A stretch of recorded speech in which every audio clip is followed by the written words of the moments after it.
प्रेम से बोला शंकर भगवान की जय, मैया पार्वती की जय। एक बार बोलो कार्तिक गणेश की जय, सच्चा दरबार की जय। तो देखी जा हम अपना महादेव जी के बड़ा बढ़िया सा भजन लेके आयल बनी।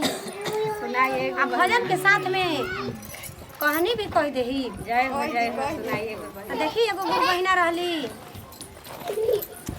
एगो गुरु बहिना रहली, तू अपना महादेव जी के गुरु बनवले रहली।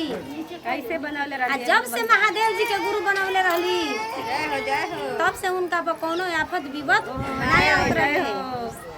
देखी महादेव जी में बहुत शक्ति बा, जरूर शक्ति बा। हमन के महादेव जी बहुत दयालु बनी। महान है।